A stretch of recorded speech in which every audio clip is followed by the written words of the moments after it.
Hey there, folks. We're here again. This is part two of this video, just because I accidentally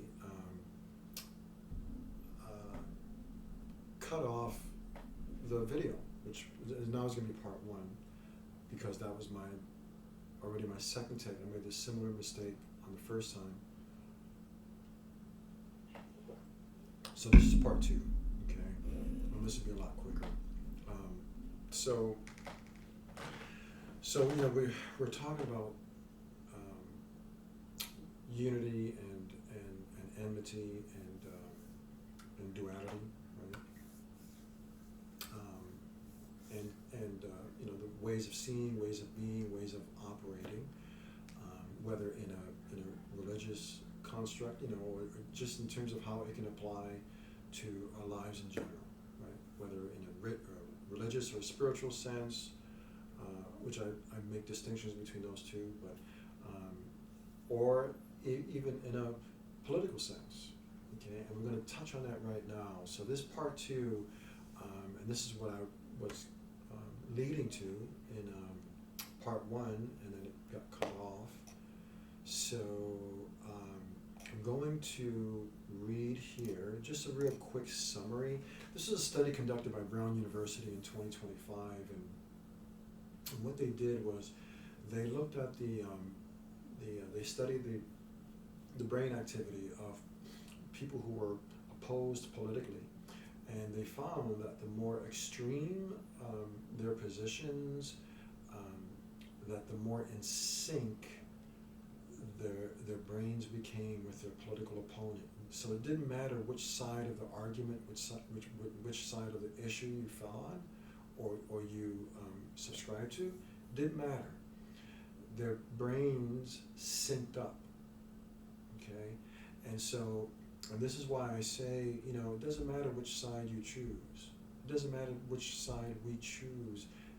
If it's anything involving conflict, opposition, enmity, because that's the principle at work there, or I'm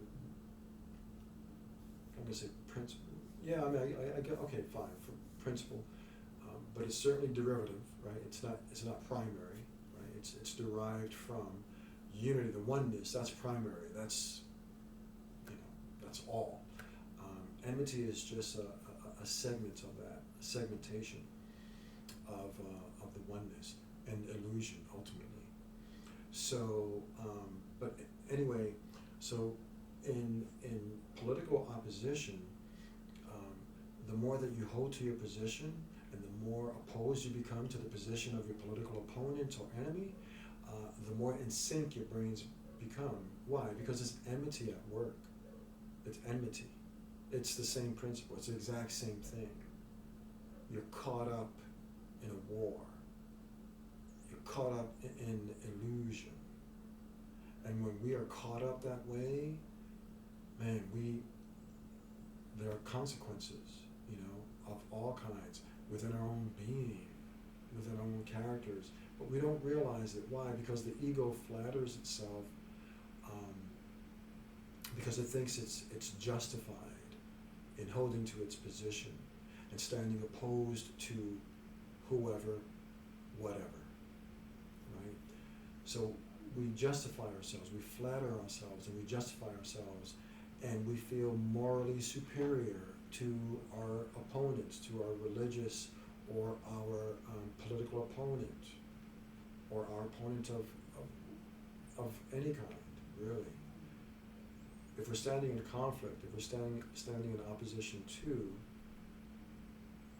then we're caught up in enmity. So anyway, this study, and I'm just going to read just a kind of a brief summary here.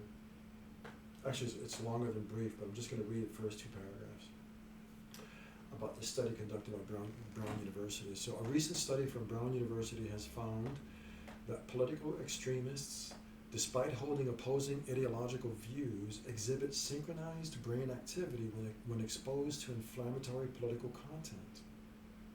This neural coupling was particularly strong in brain regions associated with emotional processing and social cognition, such as the amygdala, the periaqueductal gray, a posterior superior temporal sulcus, and the temporal parietal junction.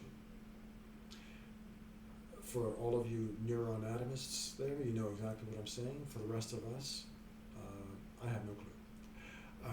The synchronization intensified during moments of extreme political language, as assessed by both AI analysis and human raters, RATERS, those who were monitoring and then rating whatever it was that was to be rated for this study. The research led by, and I'm not even going to, Daanje, Daantje, Dutch name perhaps, Norwegian maybe, I don't know. Daanje de Bruin and Oriel Feldman Hall. Those are the two academics that led the study. And the study published in the Journal of Personality and Social Psychology, Attitudes and Social Cognition, published in 2025, involved 41 participants who identified as either extremely liberal or extremely conservative. While watching a segment of the 2016 vice presidential debate, their brain activity was monitored using fMRI, and physiological arousal was measured via skin conductance. Results showed that individuals with similar levels of ideological extremity, regardless of party affiliation, displayed remarkably similar neural responses, especially during emotionally charged segments.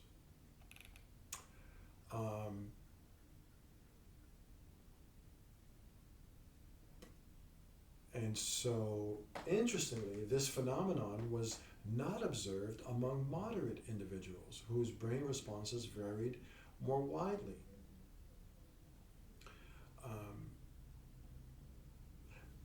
But that also carries risk as well, right? Because like Martin Luther King had noted in his lifetime, and I read this, I looked this up about 10 years ago in the New York Times archives. I forget how I gained access, because you have to pay for it. I must have paid for it, I guess, temporarily.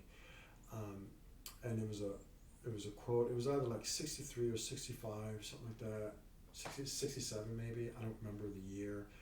But I remember Martin Luther King Jr. made a statement that in his years of service and activism, what he discovered that it was not the racists that were stopping progress, racial progress in the United States. He said it was not the racists. He said it was the moderates. It was the moderates. Because they were more, willing to maintain status quo and to protect, if necessary, whatever policies and institutions were in place that were maybe not for the betterment of society, but he said that the racists were not the problem. It was the moderates. Interesting. So, just being a moderate in itself, a political moderate, yes, there's, it's certainly better than being an extremist, but there's risk to that as well. Maybe kind of a moral lukewarmness, perhaps, instead of being hot or cold. Don't know. So I just wanted to share that because, we've got to be really careful if we are striving for unity, for the oneness, and to have that fully actualized in the domain of our mind, our hearts, our thoughts, words, emotions, communications, if we really are striving for that oneness, for that unity, it's really, really easy, I know this, to get really caught up in the fray of social, political, religious conflict or opposition of any kind. It really is, because it's so easy, for example, to side with the oppressed, and to stand against the oppressor, right? I mean, just morally, that just seems to be perfectly fitting, right? However, both the oppressed and the oppressor are equally yoked, equally bound, equally imprisoned, equally enslaved.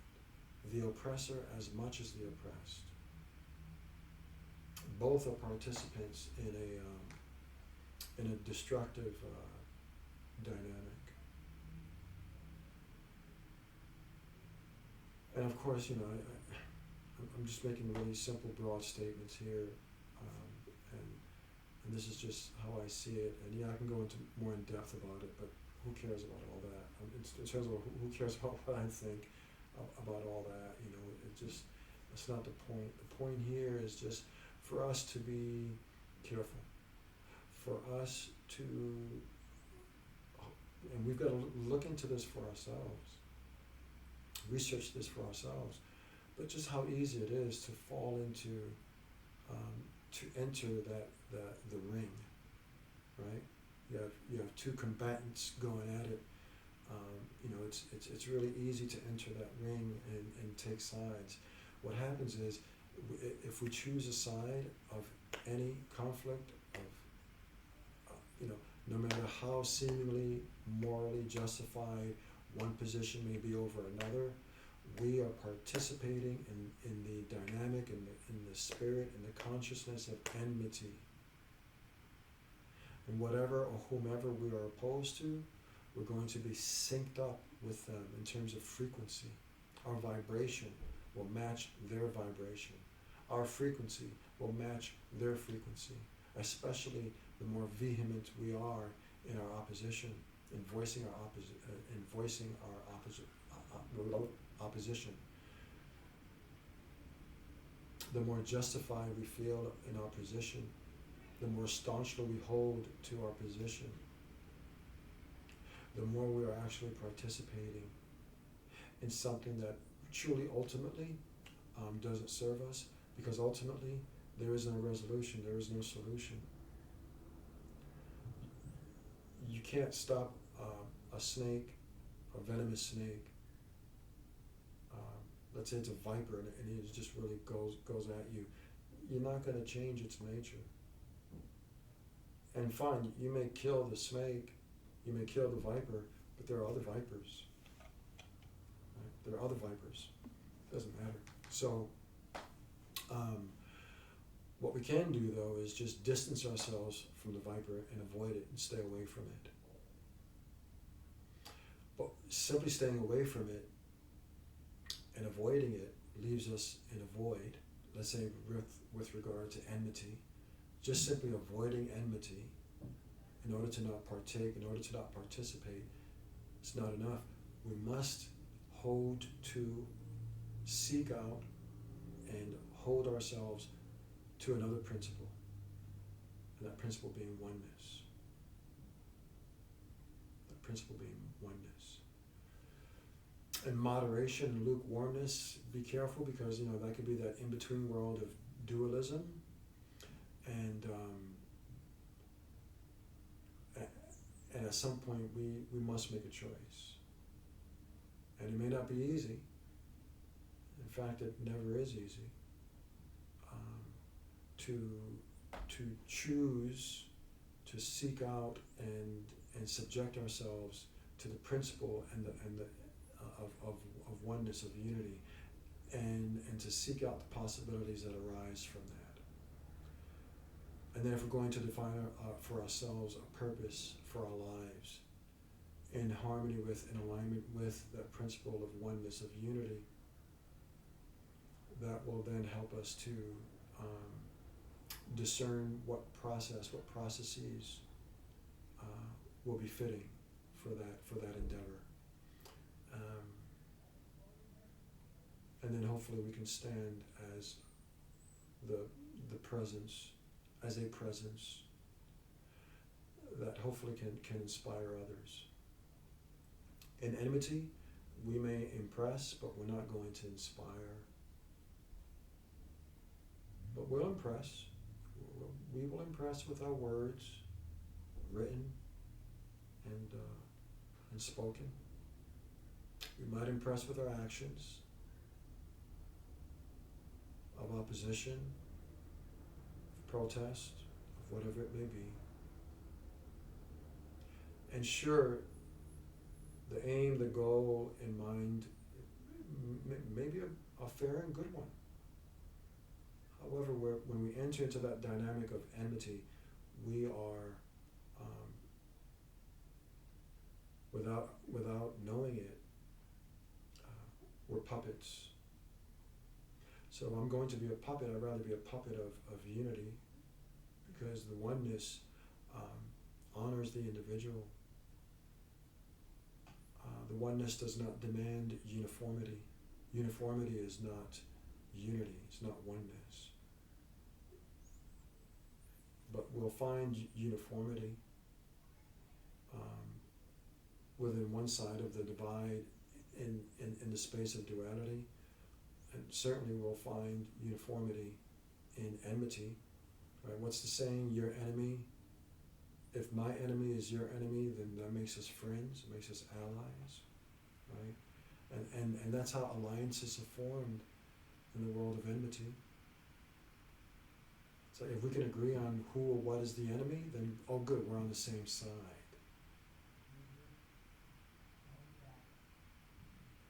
So we don't have, we have choice. We have choice. We must discern. And if we're going to discern properly, we must be aware of what the options and the choices are and what dynamics are at play, so that we can make the choices that truly, truly serve us, serve the highest good. So just wanted to share that. This is, again, part 2 and of of part 1. So just wanted to share that as a word of counsel, a word of caution, and yeah, that's pretty much it. So so thank you again, as always, for your patience, and I pray this was a blessing, and something that you could possibly integrate into your own being, as you do your own research and make your own discoveries, and follow your own path. Hopefully there's something good in these sharings that I do that perhaps can be integrated into your path, something that maybe can add to it, not take away from it.